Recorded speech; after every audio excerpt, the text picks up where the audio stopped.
But you got OPR scores. We've won this 7 times since 2012. So we're going to talk about our approach is a little bit different as to how we look at it, doing it. It's one approach, as they'll tell you, we'll tell you through the process.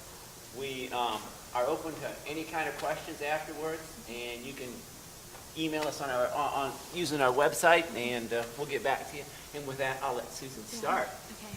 So I'll just take this out. Hi, everyone. Thank you so much for coming today. My name is Susan, and I'm here with the Platypi. We're actually we're an FRC team out of Greensboro, North Carolina. I don't know where I'm standing. That's cool. Try just. Yeah. Okay. All right. Anyway, so we are an FRC team out of Greensboro, North Carolina. Okay. Yeah. We don't want to break your ear. Yeah. Just pass. You can use the one. Sounds good. And we're an FRC team out of Greensboro, North Carolina for the 5th time. And we're really excited to be here. Like Mike said, we've done a lot of work with our business plan and entrepreneurship submission. And we really enjoy working on it. And so we just wanted to share what we have with you guys. Like Mike said, again, this is not the end-all be-all. Of course, we're going to talk about every team is different. So make sure to critique it however you want and make it available for you. One last final time we're going to announce this. The slides are on our website, and which is up here, and if at the end you don't get that, we have business cards up here in front as well. And you can find all the slides that we use up there ready to go. So hopefully this microphone will work a little bit better and it won't be such a hassle. Okay. There we go. All right, so the business plan. Anybody excited to be here? Maybe? Woo! That's more of a response than I really expected. So why do we do a business plan? First gives an award for it, right? You've got your entrepreneurship award. And anyone, did your coach force you to be here? Did they tell you you've got to go to a conference and you pick the first one on the list? I'm really glad none of you said yes. Probably some of you were thinking it. That's okay. Thanks for not raising your hand. I mean, I know my first couple of years, I'd check in the kit of parts, maybe hope that there was something about business plan in there hidden deep inside that first didn't want us to find. That didn't turn out to be true, so we were left to fend for ourselves. But no, seriously, so why do we do a business plan? Does anybody know, kind of right off the top of your head? Maybe you've submitted the entrepreneurship before, worked on it with your team. All right, well, hopefully by the end of today, you'll be able to answer that a little bit better. So let's talk about some practical things first before we answer that question. So how many of you guys had to dig kind of deep in your pockets to come to championship this year? Maybe even a regional or a district event? Yeah, I did too. It wasn't fun. We try and prepare for those things, so we'll talk about that coming up. And would any of you guys start building your robot without a plan? I mean, I know it happens sometimes, but it's not ideal. And you still made it. Yeah, you guys are here, so congratulations. But starting without a plan, it's a little shaky. So why would you start your season without a plan? And for that matter, start thinking, when does your season start? Does it start 2 weeks after your maybe hopefully break after championship, or do you kick back off in November? And how does that define what kind of team you are? And the business plan can serve as a great way to organize your team and start setting these goals. You can start identifying when do we meet, what our top priorities are, and how are we going to share this with others in our community, because that's what's really important. And of course, I know all of you guys are here to figure out how to get the money, so we'll cover that as well. And the plan for us, in our experience over these past, 6 years now that we've been working on this award, it's helped us with outreach, training, fundraising, student recruitment, sponsors, and it's served as a marketing piece, of course. There's some seats over here. You don't want to stand the whole time. All right. So some things to consider when you do your business plan.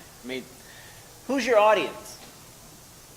We're going to first makes a big point about real world experience.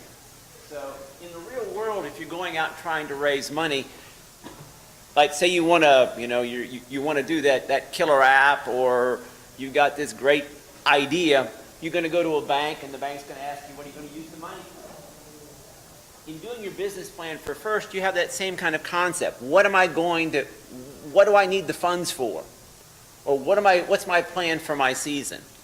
And, why is there a need for this? That's the other thing to consider. When you're trying to write any section of your plan, okay, who's my audience? What am I trying to reach? Why and how does the plan help meet that need? So let's say, I want $5,000 to start a team. Why do I need to start a team? What's the gap in my community? What's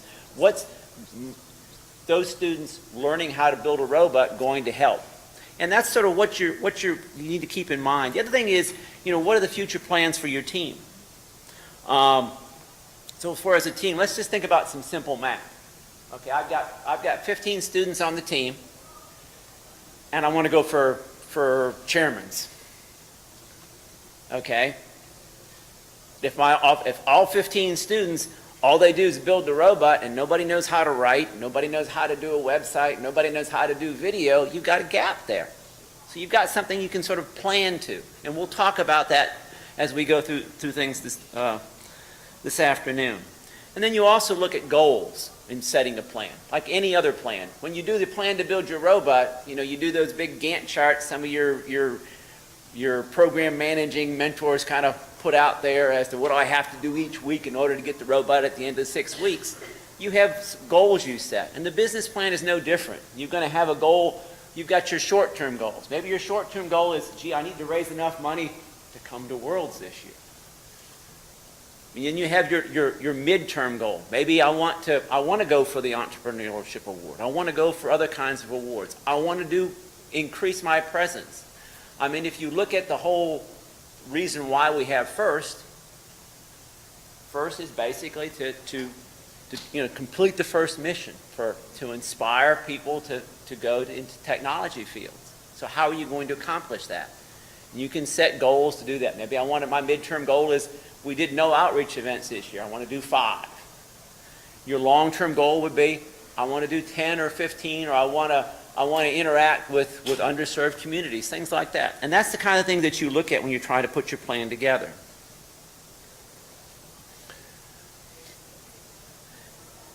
And the other thing you look at is the plan that can help you.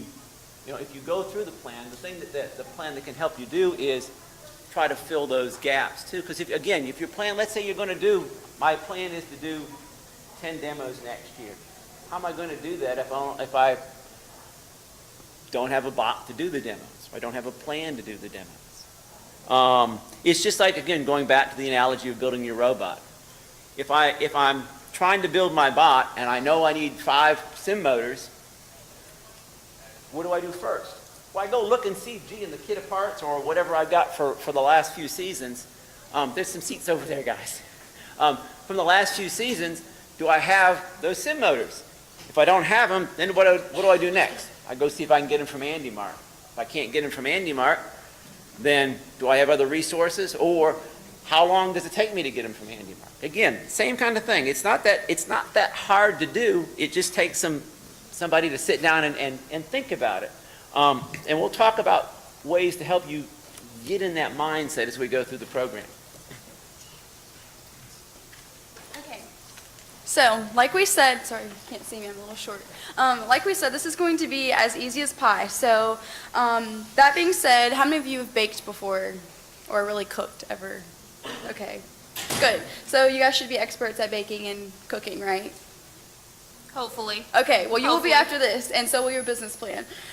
So when you're cooking and you're baking, you have to start with a recipe. And your recipe usually has the list of ingredients that you're going to use to make your pie.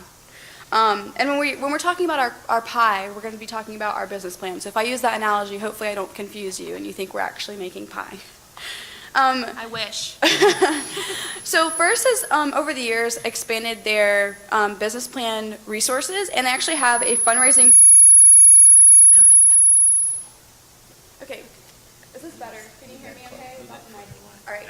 So FIRST has a fundraising toolkit on their website that's actually available for teams to use, and it just gives you an overview of what a business plan should sort of have or look like, so definitely check that out. But that being said, just like all pies aren't the same, your business plans aren't going to be the same. So as Mike mentioned earlier, we're not here to tell you exactly what to put in your business plan, just more so how you should structure it and things to think about when you're making it.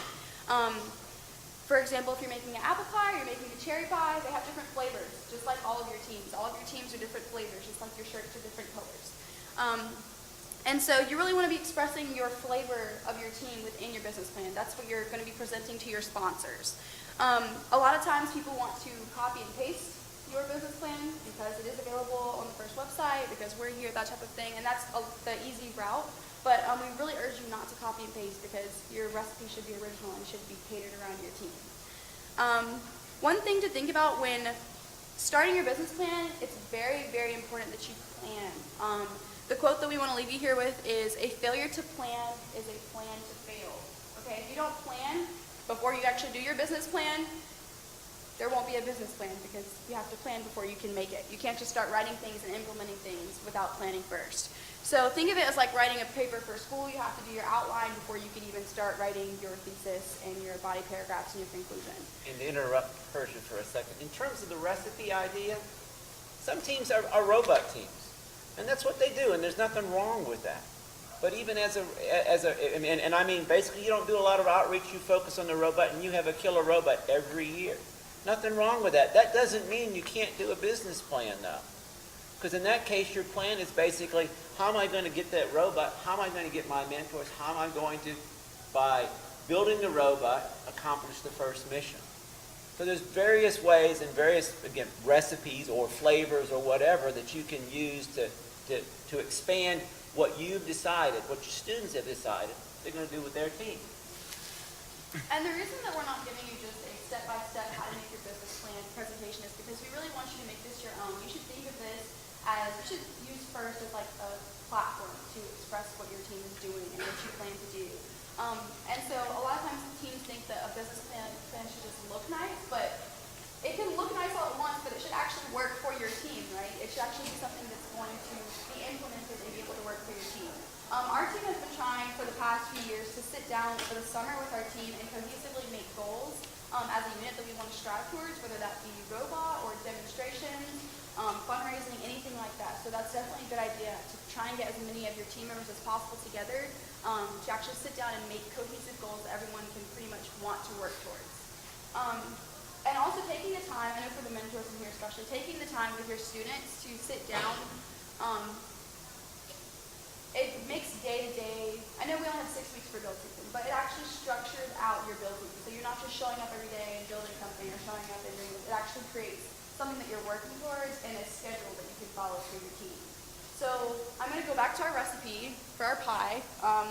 Step 1 is to make a list. So whether you're planning to make an apple pie or have a successful fundraising event or create a strategy to win an FRC competition, you need to start with a list of ideas when you're brainstorming. Okay, so step number 2 is evaluating your resources. So let's say I'm making an apple pie and this is my list of ingredients.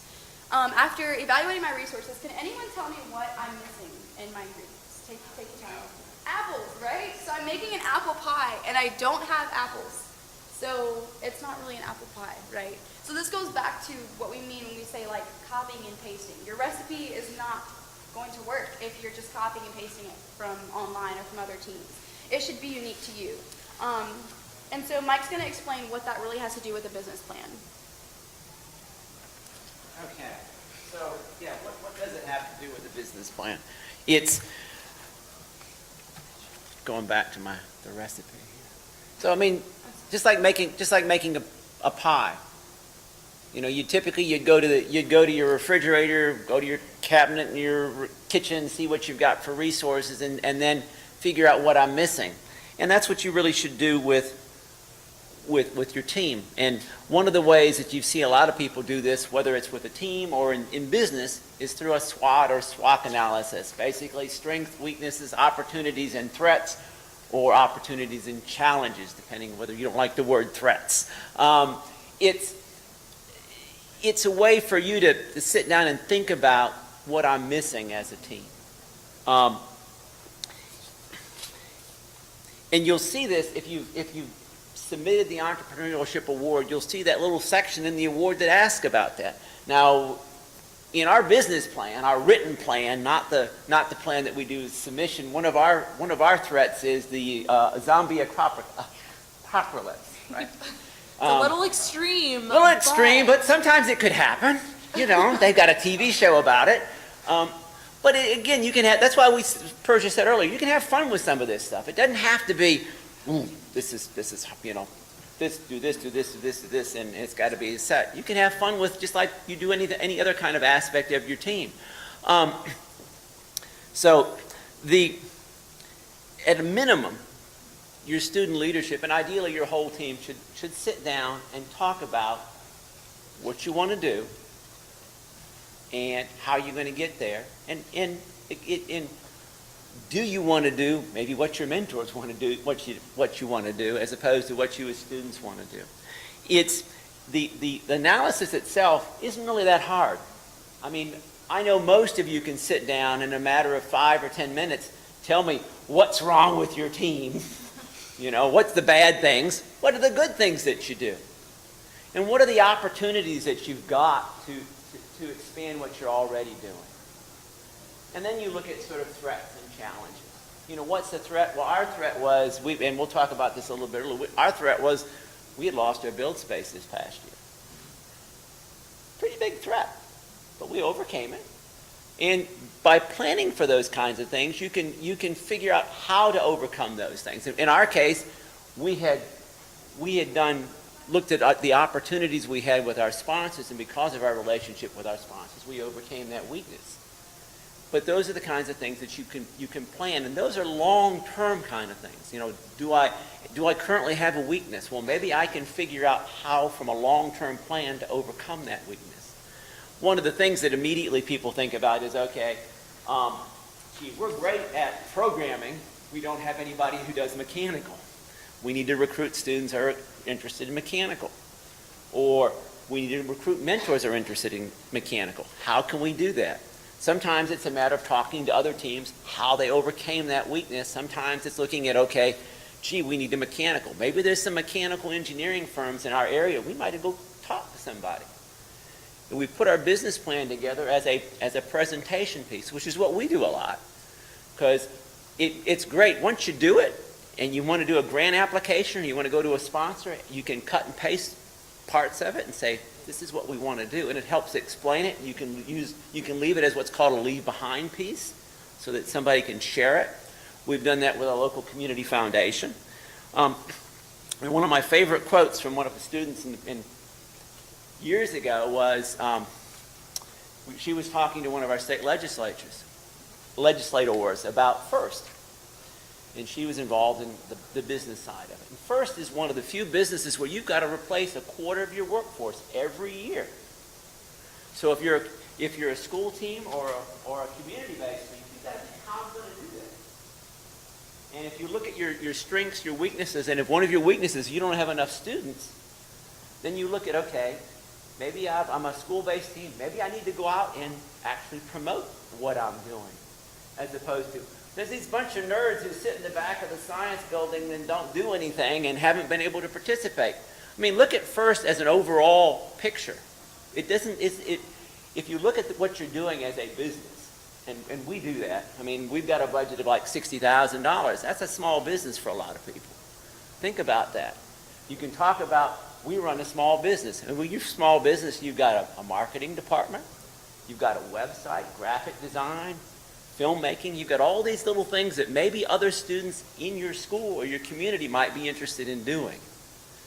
And that fills some of those. But that's why you go ahead and do that analysis to see why, you know, where I've got my gaps. Now, the other thing is, let's see, and we've got this, if you haven't looked at it, check out Thunder Down Under, because they do have a good program about that kind of analysis. So I've skipped through some of that. So we're going to start to plan. What does a business do? Anybody know what a business does? Yeah, it makes a product. It does something. I mean, it's a product or a service. it manufactures something, or it provides, your cleaning service or your website service or something like that. So what's our service or product? If we're saying we're running a business, what do we do? And it's a different way of looking at your team. Because, if what we're supposed to do, if our goal, and you'll see that, if you've done the entrepreneurial award, they're going to ask you, well, what's your team mission or motto or whatever? That's one of the first questions. Well, generally, that's really just basically achieving the first mission. So in your team, in first, who's your product, or what's your product? Anybody? You guys are. You ever thought of yourself as being a product? Yeah, you're the product of the program. If you go through the first program, you come out as a pro, as Dean says. It's the only sport that everybody can turn pro in. So when you go to talk to a sponsor, you go and talk to them about the fact, hey, I learned how to do X. How many students know how to use a mill, or can do CAD, or can operate a $60,000 business after going through the program? And that's something that you can promote. I mean, that's something that's basically, it gives you something that you can talk to a sponsor and say, hey, we can do this. The other thing that you've got as a product, let's say I want to go out and raise some money. And I can go to a local engineering firm and I can say, look, yeah, our team has produced, we've graduated 20 engineers over our 5 years or 10-year program. And they're doing X, Y, and Z. You guys are short on engineers. Wouldn't it be great if you sponsored us, and we'll make sure you'll have more engineers in the community, you'll increase your possible base of potential hires that stays in the community, especially if you're in a smaller community. I mean, we've had kids on our team that have basically they've gone through college, and they've become interns in local businesses. Some have been hired by local companies. So you build that connection, and by building that connection, once they're into the program, you get money back.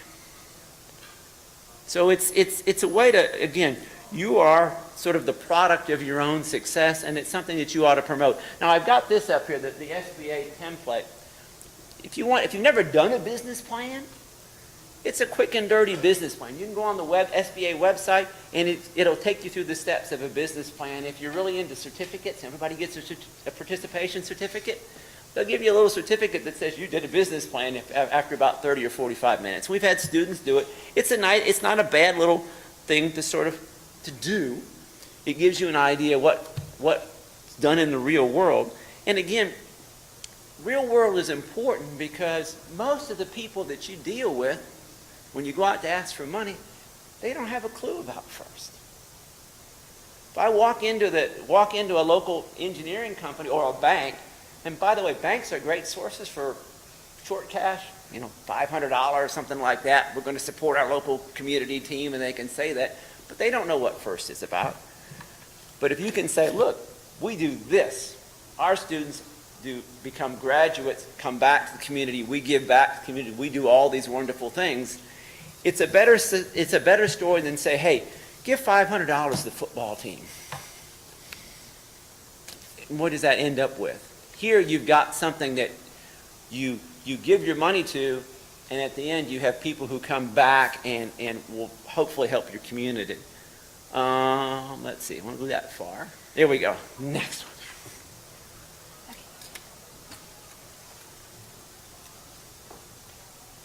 All right, so this is what you guys actually get to do when you go home and hopefully get excited, share these notes with your friends on your team, and actually write your business plan. So we've looked at a lot of business plans over our years on the team. A lot of the business plan models have about 5 to 15 steps. And we've decided that we're going to try and make it as easy as pie, kind of like Persian mentioned, and we narrowed it down to 9 steps. So this is what we've found to be the easiest and most effective way to communicate all your ideas and get it all out there for your business plan. And just to note, our business plan is separate than our submission for the Entrepreneurship Award. We have a written out business plan that we work through as a team that's working throughout the season. But the Entrepreneurship Award, that's a lot of pulling from what we've already worked on and then putting that in from our business plan and then putting that into the first templates. So, there we go.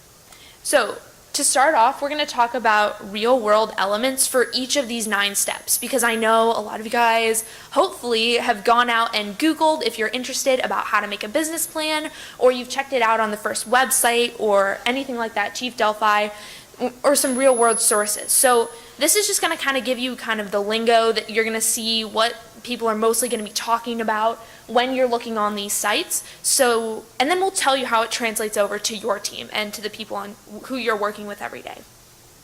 So first you've got kind of your company over, well, did I go one too far? No, I guess not. So you're going to start out first with an executive summary. It's not up here, but basically what it is it's just one simple laid out paragraph about, it's going to be concise, it's going to be short, sort of like a starting off thesis paragraph or something that you'd start with on a school assignment. I know it sounds scary, you're not writing an essay, I promise. You just want to be able to highlight why you guys are uniquely qualified to succeed. I mean, you all got here, so obviously there's something awesome about you, so make sure to talk about that briefly because you'll hit on it later. And to interrupt a second, one of the things from a real world standpoint, has anybody ever heard of the elevator pitch? Yeah, it's an elevator pitch, basically, and what an elevator pitch is, if you get on the elevator with somebody you want to try to talk to, and you got a minute to talk to them as the elevator goes up, that's how concise it should be. You want to make sure to hit on your core competencies, which is a fancy word for what you're good at. Talk about your expected returns and your future plans. Short, concise, brief, but gives you the point. Gets people excited too, because I mean, business plans aren't necessarily short all the time, so get them excited to read your business plan. So here we've got the company overview, and this is going to be the longer, brief history of your team. You're going to want to answer questions like how are you organized, what kind of legal entity you are, how long you've been a team, and definitely your past accomplishments. Past accomplishments are awesome because they're a huge indicator of what you can do in the future. Of course, obviously getting here is definitely a past accomplishment, so make sure to write that down. But anything that you've won at the state level, at the regional level, district, whatever, wherever you are, make sure to put those in there. You want to make sure to emphasize, this will come up in the next section, but just to preface, make sure you're always emphasizing and that who you're talking to knows what FIRST is. Because if they have no idea what FIRST is, it's going to be irrelevant. So make sure to hit... BattleBots. Yeah, it's not BattleBots, I promise. I know that I'm not the only one who's told about 1 million parents that when you're trying to give a demo. So make sure to hit those key milestones, talk about those past accomplishments, and brag on yourselves a little because you guys are cool, you're here. So from a team standpoint, did I go too far? Too far. Too far, okay. So from a team standpoint, this is the same ideas are gonna apply. Your company is your team, right? So even if whether or not you are a 501c3, wherever you're at with that, if you've started that process, if not, you can still qualify yourselves as a company because you've got a budget and you've got products like Mike was saying with the students. And so one kind of reference point, make sure to check out FIRST's toolkit for fundraising. I know they have a team overview section and we pulled a lot of that from there. It was super helpful. Definitely check that out. But and one of the things we do, to interrupt you again, I'm sorry. One of the things we do is we have a section, we talk about our students. So we have a section that early on, like our pictures of our senior students for the year, just to show where they are and what school they're going to. That just helps. Yep. Yeah, so... No, you're kidding. So in-depth explanations kind of, and you want to tell your story. This was our 10th year anniversary as a team, and so we really focused on telling our story. What has happened for the past 10 years? How have we grown? What have been our struggles? And how have we overcome them? So you want to get people excited, and you want to get people ready to read your plan, whether it's a parent who wants to get their student involved, a sponsor who's hopefully about to hand you some money, or a student who's maybe interested in joining the team. And you want to get people excited, you want to get them involved, and your stories are the way to do that, really. They're interesting and they're exciting, and if you share them, and then while you're laying down some hard statistics, you know, how many people have we graduated, where have we come from, how many districts do we pull, that kind of thing. These are also questions kind of like, why are you involved in FIRST? What hardships have you overcome? And these questions, you're not just going to hear them from sponsors, you're also going to hear them from first judges when they ask you for entrepreneurship, so take note of that. But always share those stories. That's a huge, important piece. Kind of like Mike was saying earlier, especially brag on your students because they're the products. I mean, if we've got Persia over here and she is the greatest thing on our team since sliced bread, you're going to want to brag on her and talk about how she's come through the team and the awesome things she's been able to do, and emphasize those as well because you want to get those personal stories, that team story, and combine that. And a lot of that is the reason that we're not giving you step by step. Okay, guys, we're going to start with the company overview. You're going to write down this first about your team, fill in the blank. You want to be able to get people excited, share your story, and tell what you've been able to do. We've been able to do the same thing with mentors. We've sat down with our mentors and given them questionnaires about why they're involved with FIRST, what gets them excited about mentoring kids, and put that on our website, on our media platforms, and in our business plan. So being able to spread those stories and spread that excitement, that's what we want to do because it's going to yield new members to your team, new sponsors, new students, anything like that. And a lot of times sponsors will often try and connect themselves with other sponsors through you. We found it a little odd, but it seems to have worked. If you have one company over here, Company X is sponsoring you, and Company Y is another great tech firm in your community, and you want to get them involved, start to mention, oh yeah, we're sponsored by a Company X over here, and they're giving us mentors, and they're giving us money, and it's been awesome. We've been able to accomplish so much. Company Y might want to get involved with Company X, and so their Company Y will hopefully support your team and then make you kind of the middleman to their connections to another company. So try and engage the community. You want to build a community around yourself, which is hopefully going to help you succeed in your season. So, two things to add while Persia goes up. On stories, how many students have you gained on your team or mentors have you gained if you say, well, we started 12 FRC teams and 23 FLL teams and all that other stuff? Those are kind of odd statistics. I mean, they're not stuff that people relate to. But if you say, you know, as Susan said, Persia's the best thing since sliced bread, and we can tell Persia a story, and you tell that to a parent, and they go, gee, I want my student to be like Persia. It's more easily to relate to. And in terms of getting the comment that Susan made about getting other sponsors to join. Has anybody heard the term thought leaders? So the whole concept is if I get the first person and the second person to sort of join the bandwagon, it's easier to get more and more teams. So you pick people, you say, okay, such and such company and such company has joined, and this is why they joined. Don't you want to join us? Don't you want to sponsor us? You can be on our T-shirt and all that other wonderful stuff. But that's sort of why you do that. It makes it easier for you to sell what you're doing. Okay, so greatest things since sliced bread. Continue this. So the third section we outlined is the industry analysis section, and it has two subsections, which is the market overview and the relevant market size. So the market overview, pretty self-explanatory, the description of the size and characteristics of your market. The relevant market size is basically going to be the number of potential customers that would be purchasing your product. So for example, if I'm a manufacturer, then it'd be the number of potential customers that might be interested in purchasing my product, and also the amount that I would be charging customers, the amount that they'd be willing to buy. So an example of this would be like Apple, for example. They're always thinking ahead. For them to release a new phone every year, they still have to keep people interested in getting a new phone each year. So you can think of it sort of like that. So thinking about it from a team standpoint, you really want to look at your market overview and your relevant market size as you guys being the product, sort of like what Mike mentioned earlier. This is your bragging time. You guys are the product. You really want to think about what your team has to offer. Because when sponsors are coming at you and they're saying, why should we give you this amount of money, you have to concisely be able to say, look, we give you this is what we have to offer for you. Just like what we were saying earlier, students, you guys are the product. All of you will go pro, all of you will get a job or an intern, be successful. That doesn't happen for sports, that doesn't happen for SGA, that type of thing.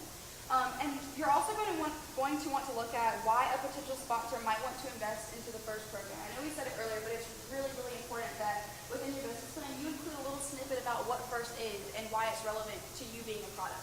You could brag about yourself being a product. You can say, we won this in championships, we won this award, I was a Dean's List finalist. But if they don't know what FIRST is and what it's about, what you're saying isn't really going to be as significant as you know that it is to them.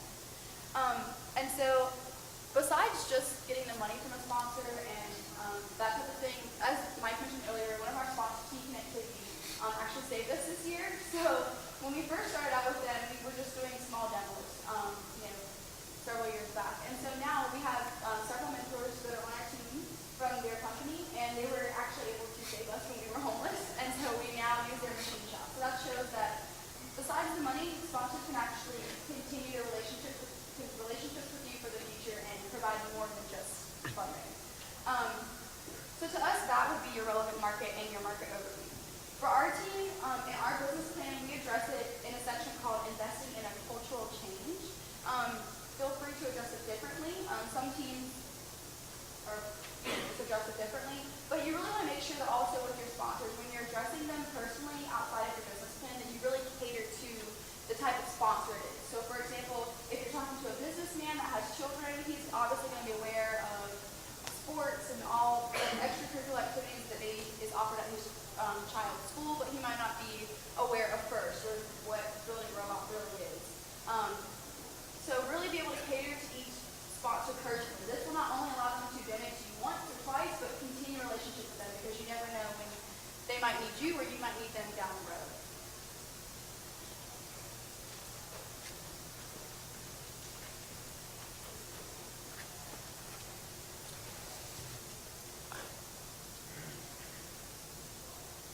Customer analysis.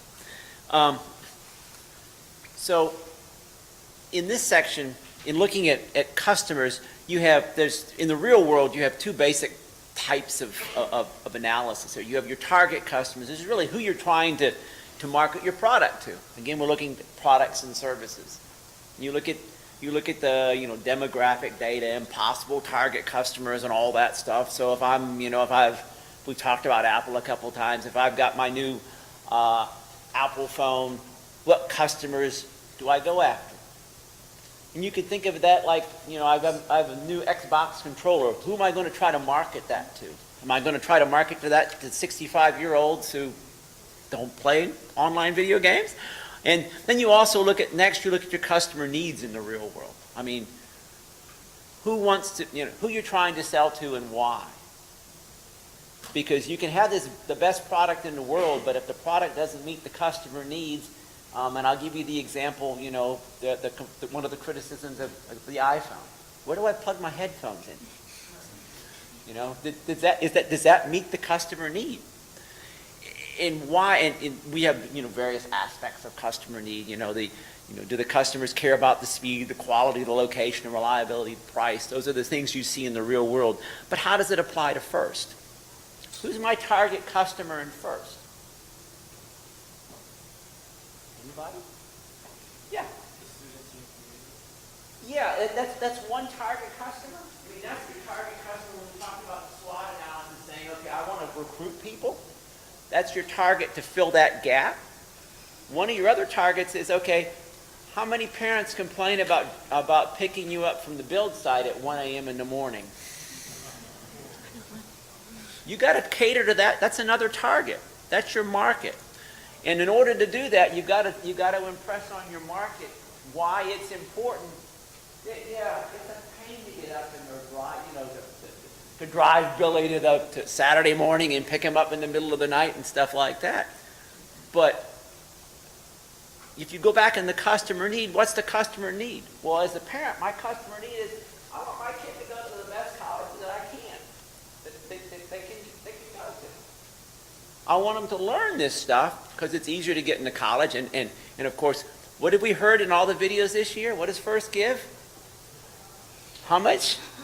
$50 million in scholarships. That's why they say that. That meets that market, that goes to a customer need, the parents. Because you've got to have parent involvement in order to get the kids to come Otherwise, nobody's going to drive you to the build site. The other part of your target customer is your sponsors.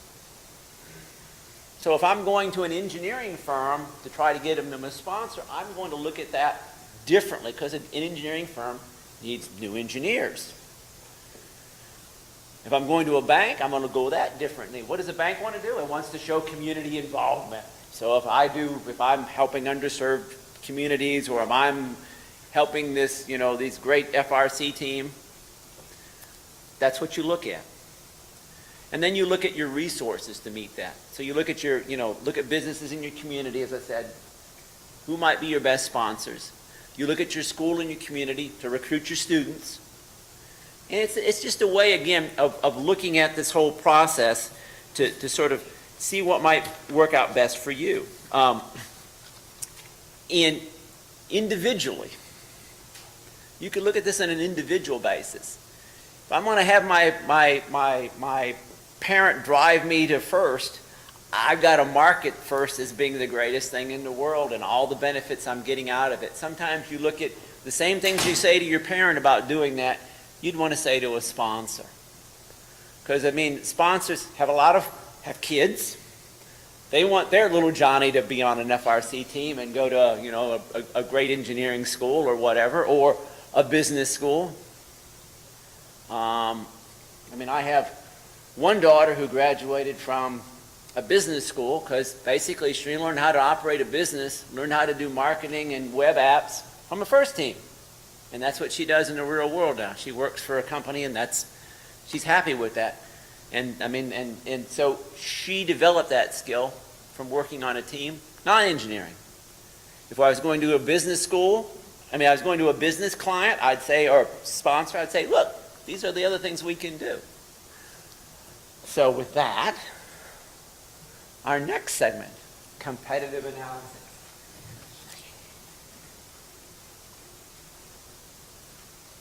All right, so the competitive analysis is broken down into 3 subsections. So basically you've got your direct competitors, your indirect competitors, and your competitive advantages. So direct competitors are companies, from a real world standpoint, are going to be companies that are just like you or just like your company that fill the same need basically the same way. So one example would be the Apple versus Samsung battle of all time. And I'm not going to get into that because I know there's probably a lot of heated debate and argument that could go on in this room about it. But they basically fill the same need, right? You want your cell phone, it's a touch screen, it's got the camera, it's got the apps, etc., etc. Indirect competitors, though, are going to fill the same need but in a different way. So think about it like cable TV versus Netflix, right? There's 2 ways you want to sit down and you want to watch TV. But do you want to sit there and binge watch for 20 episodes? Hopefully not, but if that's how you do it, then go for it. Or you can watch cable where you can have more of a variety and sit down every week that Wednesday night and watch your show and have it come on. So you got that kind of different indirect competition between the 2. And finally, you've got the competitive advantages. And basically, this is just what makes you great, what advantages do you have over other companies or other teams. So from a team standpoint, basically, I've read a lot of the business plans, like I said, and I know Persia and Mike have as well. So we've seen a lot of different ways to attack this. Some teams go out and they look at their community. We've never done this before, but we've seen that they go out and they analyze, like let's say we're from North Carolina. So we'd look at all the teams from North Carolina and say, all right, how do we stack up against these guys? So you're going to kind of look at their strengths, their weaknesses, and talk about that. And this is fine. This is a great way to approach it if it works for you and for this, if you're in a great state that has a lot of first involvement and the companies know about first. But if you're catering to like a parent or a sponsor or maybe even a student who doesn't really know about first, what is a comparison between your team and the other teams really going to do for them? So instead you want to highlight, and at least what we've found to be effective is to highlight the advantages of first and highlight the advantages of your team. You don't have to compare yourself necessarily, but if you talk about first, what is first? What are the advantages of first, like Mike talked about? You can go on, everyone can go pro. You can get jobs, it caters to everyone, more than just people who want to be engineers or tech programming or CAD or whatever you want to do. You can do business, film, it's whatever. So you're able to cater to everyone. And you're also able to kind of work around people's needs as well. So being able to emphasize those along with advantages of your team is going to be a huge highlight. In addition, sponsors can often have a limited budget. So they'll say, all right, well, we are giving $1,000 to an after-school program this year. That's it. So how do you compare against the baseball team or the football team, or the debate team? Maybe you meet all year. Maybe you do community work. Maybe how do you have that extra edge over other school-based or after-school programs? Being able to emphasize this about your team and what makes you guys special is super important because it'll help you get that extra money. I mean, I hate to take away from football, but it'll help you get those funds out of football or out of a company. So maybe they can say, wow, we see that first kids go on to get more jobs. They can go pro. They get competitions. They can hands-on experience. So we'll give the money to them maybe over a football team. So make sure to emphasize that in your competitive analysis. But don't trash the football team. Yes, do not trash. That's what I was about to say. So when you go out, especially if you do decide to look in your community and analyze yourself against other teams, do not trash anyone. We're a community. We all love each other. Gracious professionalism. So basically, yeah, just you want to always be nice to everyone, and even contributing in your own community. I mean, I know our team, we love to do demonstrations, outreach. It's one of our favorite things. And so being able to incorporate that as well into our business plan and saying, yeah, we work in the community. I mean, we're at this many demos every year. We run this many summer camps. It's not a necessity, but it definitely gives you like an upper edge, over a football team or a basketball team that meet for the season and then they're done. So kind of more reasons that sponsors would want to fund you. So make sure to add those and include those throughout your plan.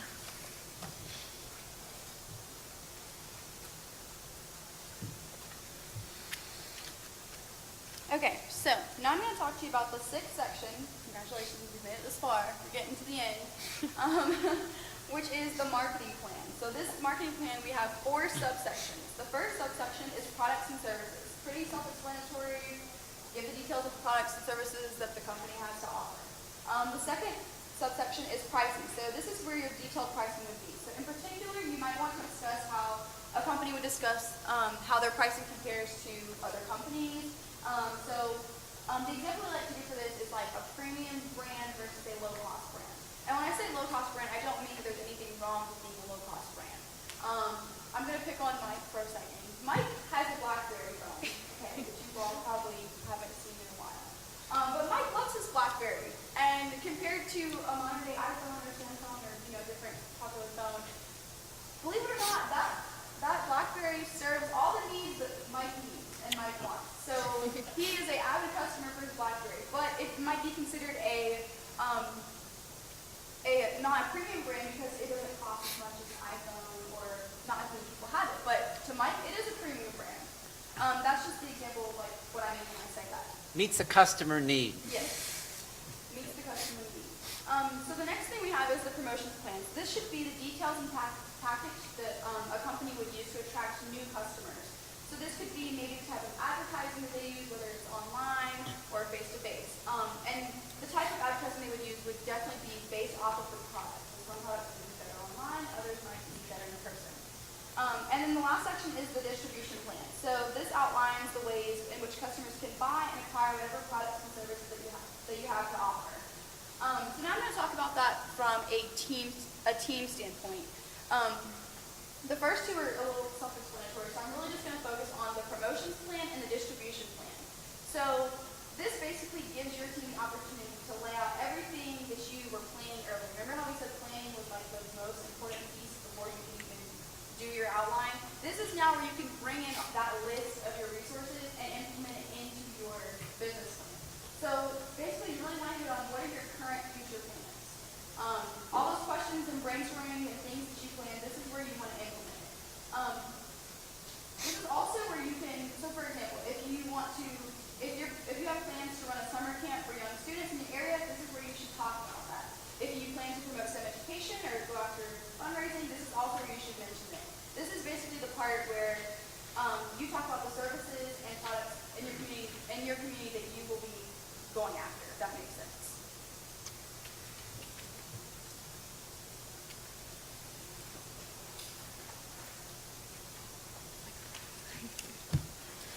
Operations. So in a in a normal real world business plan, if you're going to go out and raise money to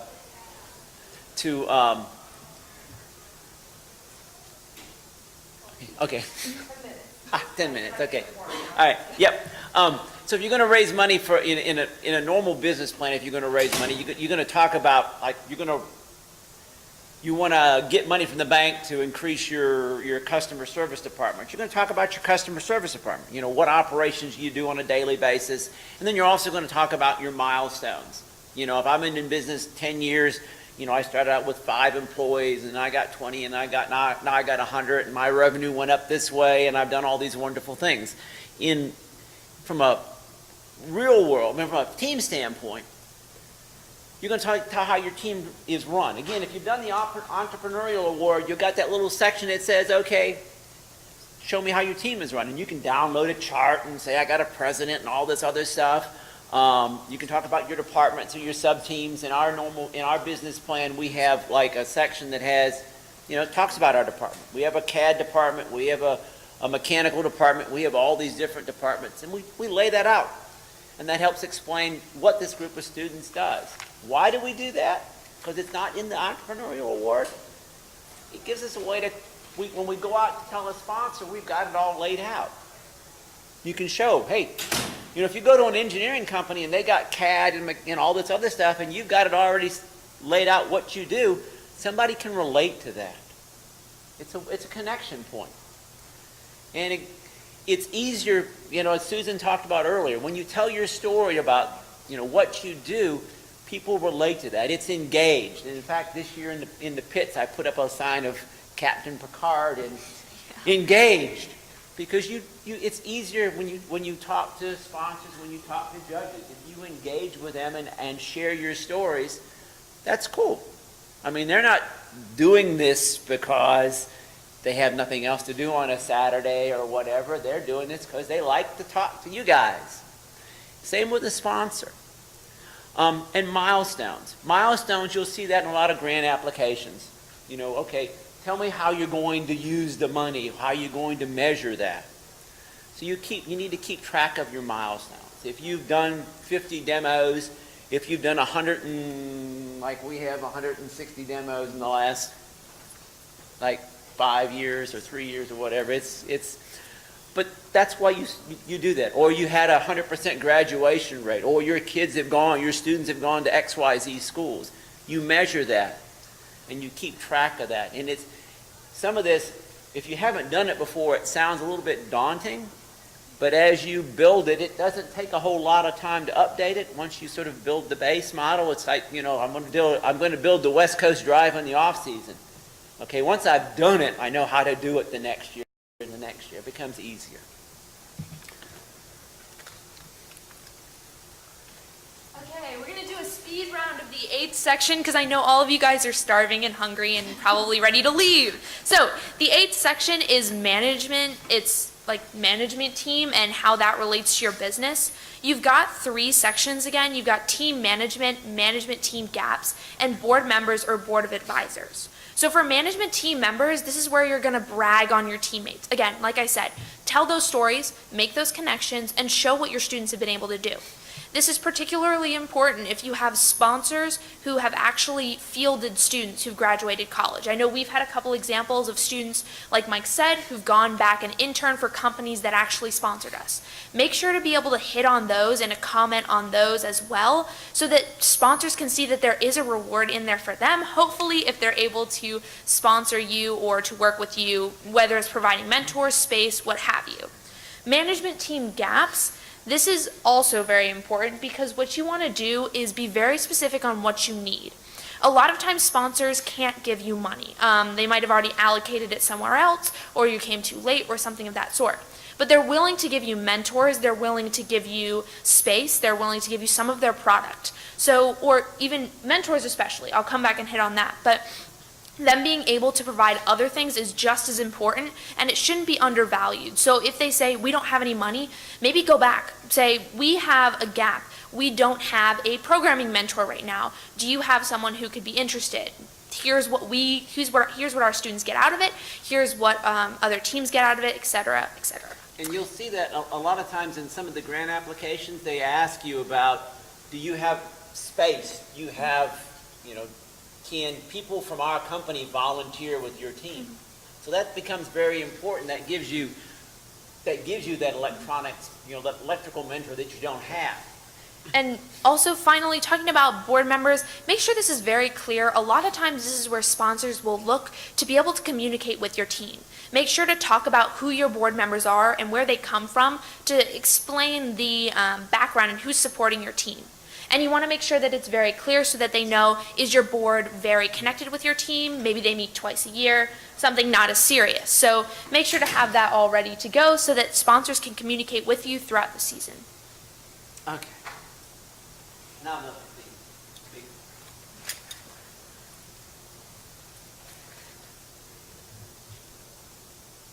Financial planning. So, in the real world element, you have a revenue model, which is basically how you make your money, how you get your funding, financial highlights, and funding requirements. We'll skip to the team requirements, basically. For us, you look at, your biggest thing is to do a budget. And in the entrepreneurial award thing, they ask you about what your budget is. If you haven't done a budget, if you're just starting this, one of the easiest ways to do this is just do like a checkbook approach. So if you're a team that's been around for a couple years, just look at what you spent last year, in the last couple of years, you lay it all out, and you say, okay, this is for robot, this goes in this category, this is for travel, this is for my applications, and you figure out what you spent over the last couple of years, and you budget off of that. And you go back to your SWOT analysis, and you say, okay, look, I've been spending X. I have a gap, because I've had to go out, and parents have had to go into their pocket for whatever, and then you try to fill that gap. It's not a hard thing to do, but it does take a little bit of time. Sometimes doing what the budget tells you is we're spending too much money on the robot. I don't think you could tell the robot mentor we're ever spending too much money on the robot, but sometimes that happens. So you look at those kinds of things to fill those gaps, and we're kind of speeding up here a little bit. I'm going to let Percy come up and talk about the last bit, and then I'll finish. And guys, I That know is we're a copy of our speeding- budget, by the way. I know we're kind of speeding through this, so we will be around afterward if you have any questions. Sorry about these last couple sections that have gone by a little bit fast. Okay, so your executive summary is going to be just like your introduction was. It needs to be short, concise, but it needs to be very powerful. This is the last thing in your business plan that people are going to see of your team. That being said, since we were making pie, you can think of it as you finally finish your pie, you take it out of the oven, you put it on this, you slice it up real nice for your sponsor, you serve it to them, and they've taken that first bite and you're like anxiously waiting on them to see what it is. And then you're like, this is a good pie because you did your business plan amazing. But something that's really important about your executive summary, you also maybe want to talk about your future plan. So a lot of people think you do your business plan once and you never have to do it again. You should do your business plan every single year. I'm not saying you should do the whole thing over again every single year, but you should update it every single year and have a revisions part within your document. Every year that we add things, take things out, we make sure that it's saying this will be before, this will be changed, be different. And so it's also okay if the first time you submit your business plan is not okay. Definitely ask judges for critique back because they know what you're talking about. They're just going to help you, and so that way next year when you go back and you add things to your business plan and you change things, they can note that and they can see that. If you have a revision section within your business plan, it can be noted. Okay, this is what they started, this is what they changed, and this is how they are now. That's pretty much it for your executive summary. Yeah, let's see. Yeah, we are about out of time, aren't we? So that just basically says where the presentation is available, as we said to begin with. It's on our website under resources, under marketing, and there's a whole copy of the slide deck. For those of you who We've have got any, cards up front, so if you Yes. guys, when you And head we out. have our business plan up here if you want to take a look at it. Feel free. and we're a 501c3. We've been one since 2009. And we've done a presentation in the past about nonprofit status is right for your team. We've helped a lot of teams through that process in many, many states, including bylaws and articles and all that other stuff. So we have a slide deck for that on the website as well. This is a copy of our table of contents for this year's business plan.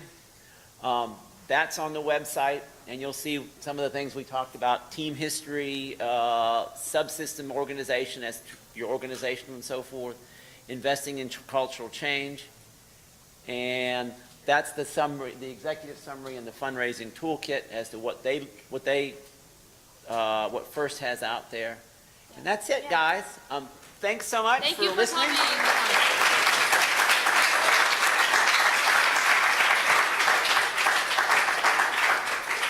So again, we'll hope, if they don't kick us out, we'll either be in here or hopefully at one of the tables outside. If they do have another presentation coming in, if you have any questions or one-on-one, it can be really anything. We do have cards. Like Mike said, we've got the business plan. Yes, and we are happy to help. answer questions. Come find us in the pits. We Yeah. are in Turing. Yep, we're happy to answer questions after